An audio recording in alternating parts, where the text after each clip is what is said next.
नमस्कार सम्पूर्णमा म राहुल राई बोगीको सर्वप्रथम त नववर्ष 2082 को मंगलमय शुभकामना र सम्पूर्ण नववर्षको शुभकामना व्यक्त गर्न चाहन्छु। र आज मैले यसरी भिडियो लगाउनु पर्ने अवस्था विशेष गरेर अगम अनलाइन टेलिभिजनलाई लिएर हो। त्यसो त 5-6 महिना अगाडि मैले अगम अनलाइन टेलिभिजनको लागि एउटा भिडियो पठाइसकेको छु, छोडिसकेको छु। अहिले पनि त्यो भिडियो सुरक्षित छ, तपाईले हेर्न सक्नुहुन्छ। अर्को कुरा, केही दिन अगाडि मैले अगम अनलाइन टेलिभिजनको बारेमा पनि सफाई दिइसकेको, तर पनि पटक पटक हाम्रा केही युवाहरू त्यसकै पछि लागिरहेको छ। धन्य छ भाइहरूलाई, भाइहरूकोले त्यसरी खोजिदिनुपर्छ, खोज्नुपर्छ। र हिजो मात्रै भर्खर एउटा बैठक बसिएछ कालापाहाडमा अगम अनलाइन टेलिभिजनलाई लिएर। अर्को कुरा, association of Gorkha artist Manipur को फाउन्डर पनि मै हुँ, वर्किङ प्रेसिडेन्ट पनि मै हुँ। र त्यसलाई उभाउनुको तात्पर्य मणिपुरमा किन association of Gorkha artist Manipur, Gorkha कला संगम मणिपुर भनेर किन खडा गरियो 2020 मा। मणिपुरको कलाकारहरूलाई कला क्षेत्रमा, कलाकारिता क्षेत्रमा एउटा स्थान बनोस्, पाओस् भनेर हामीले 3वटा सिरियल, मैले नै भनौँ बुढीको तल सिरियल 3वटा बनाएर विभिन्न कलाकारहरूलाई त्यहाँनिर 3वटा एपिसोडसम्म खेलाइयो।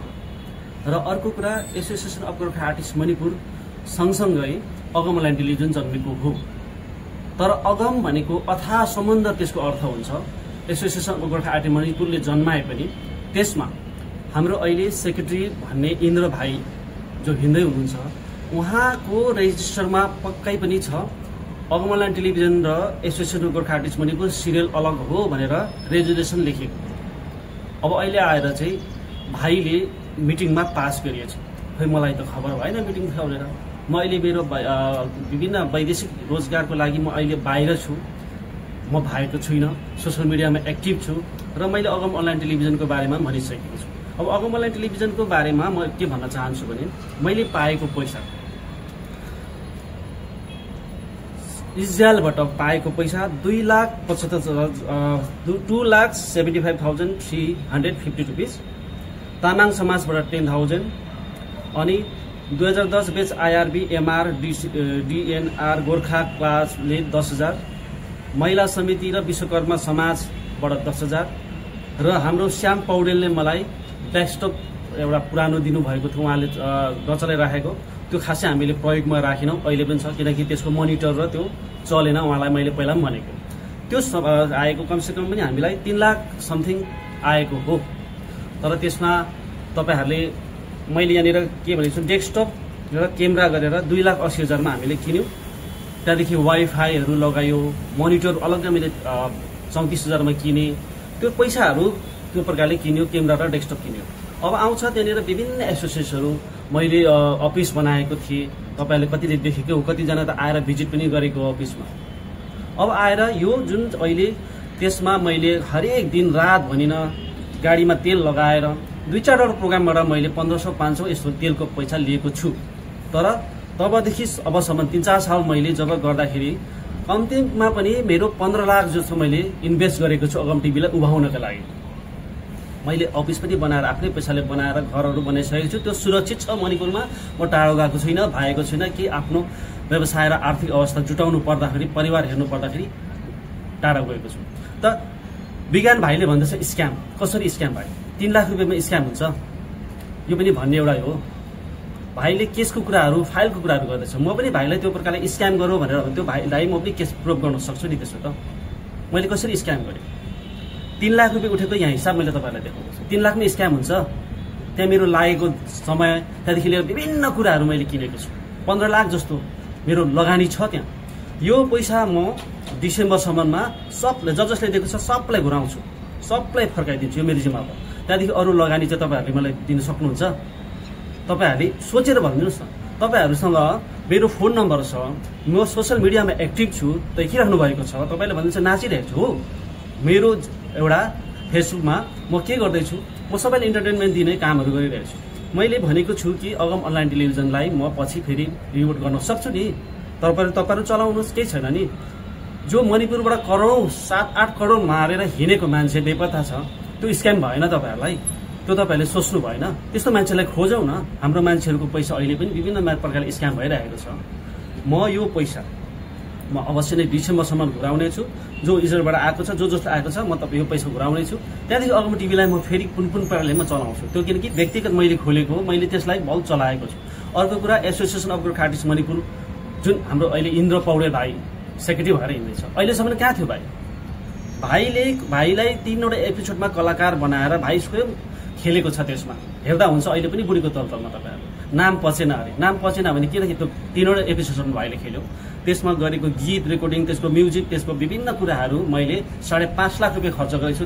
यहाँ मैले भन्नै पर्छ, महेश थापा जो सिनियर मोस्ट क्यामेराम्यान हुनुहुन्छ र डेभिड राणा, उहाँहरूले धेरै मद्दत गर्नुभएको थियो, धेरै मद्दत गर्नुभएको छ उहाँहरूले। तर तपाईँहरूले अब इन्द्रको रेजिस्टरमा हेर्नुहोला कि अमलाइन टेलिभिजन एसोसिएसन चाहिँ अलग अलग हो। सिरियल कि त राहुलले सिरियल छोड्नु पर्यो कि त टिभी छोड्नु पर्यो भन्दाखेरि यही इन्द्र भाइले रेजुलेसन गरेर मिटिङ गरेर कालापहाडको एउटा स्कुल छ, त्यो स्कुलमा भाइले मिटिङ गरेर चाहिँ हामी सिरियल बनाउँछौँ, राहुलले अगम टिभी चलाउनु, हामी अलग अलग हो भनेर रेजुलेसन पास गरेको रेजिस्टरमा लेखेको अहिलेसम्म छ। त्यसमा साइन गर्ने धेरैजना छौँ। अर्को कुरा, जुन अहिले केसियर भन्दैछ सुधा बहिनीहरू र इन्द्रहरू, उनीहरू अगम टिभीको होइन, उहाँहरू एसोसिएसन गोर्खा आर्टिस्ट मणिपुरको यताको। अगम टिभीमा कुनै केसियर राखेको थिएन, म एक्लै चलाइरहेको थिएँ र जति आएको पैसा पनि म अहिले पनि हिसाब देखाउँछु, म सबैलाई तिर्दिन्छु। र मेरो लागेको पैसा चाहिँ कसले तिर्छ त तपाईँहरू भन्नुहोस्। र इन्द्र भाइले जो भनेको छ, रेजुलेसन पास गरेको छ कि अगम टिभीमा के अरे बुढीको तलतल सिरियलको नाम पचेन अरे, डिलिट गर्नु अरे। 5.5 लाख रुपियाँ तिमी दिन्छौ। मैले जुन 3वटा सिरियल बनाउँदाखेरि लागेको पैसा मैले गाडीमा हालेर तिमीहरू कलाकारलाई बटुलेर सिरियल बनाउनु, डाइरेक्सन गर्नु, पटकथा लेख्नु, त्यसको विभिन्न ब्याकग्राउन्ड म्युजिकहरू, गीतहरू रेकर्डिङ गर्नु। ठिक छ त, नाम पचेन भन्दाखेरि मती बिग्रियो भने गाना पनि रेकर्डिङ गरेर अहिले पनि च्यानलमा छ, हेर्नु होला।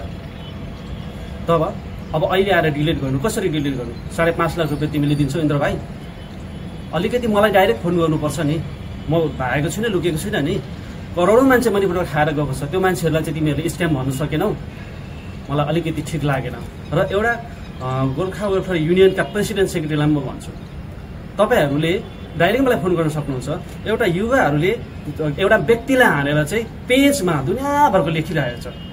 एउटा माउ संस्था हो नि गोर्खा वेलफेयर युनियन। म पनि विभिन्न संस्थामा छु नि अहिले नि मणिपुर, मेरो घर मणिपुरमै छ, जग्गा जमिन मेरो घरमै मणिपुरमै छ। तपाईँहरूले पनि प्रेसिडेन्ट सेक्रेटरी तपाईँहरूले अलिकति तपाईँहरूले म रिक्वेस्ट गर्न चाहन्छु, अनुरोध गर्न चाहन्छु कि एकजना युवा भाइहरूले है त्यो प्रकारले एउटा पेजमा, गोर्खा वेलफेयर युनियन भनेको त एउटा ठुलो संस्था हो त, तपाईँहरू कहाँ हुनुहुन्छ? एउटा एकजना व्यक्तिलाई हानिरहेको छ, एउटा व्यक्तिको मान हानि भइरहेको छ। यसमा म तपाईँहरूसँग आउने दिनहरूमा आएर बस्नेछु। म अहिले बाहिर छु, आउँछु, त्यो तपाईँहरूसँग मलाई न्याय चाहियो। किनकि एकजना युवाहरूले या सबै युवाहरूले चाहिँ एउटा गोर्खा वेलफेयर युनियनको पेजमा गएर चाहिँ एकजना व्यक्तिमाथि प्रहार गरिरहेको छ, स्क्याम गरौँ भनेर लेखिरहेको छ। स्क्याम भयो भने अहिले न्याय चाहियो, अहिले चाहियो भन्दैछ। मैले अगम अनलाइन टेलिभिजनलाई मारेको छुइनँ। अर्को कुरा, पेजमा मैले 6 महिना अगाडि लाउँदा कोही निस्केन र मैले त्यसमा मेरो व्यक्तिगत लगाएँ, नराम्रो लगाइनँ। मैले नाम चेन्ज गरेँ, नाम चेन्ज गरेर अहिले लोगोहरू पनि लगाइदिँदैछु त, मैले डिलिट गर्दैछु त, तपाईँहरूले हेर्दै हुनुहुन्छ त।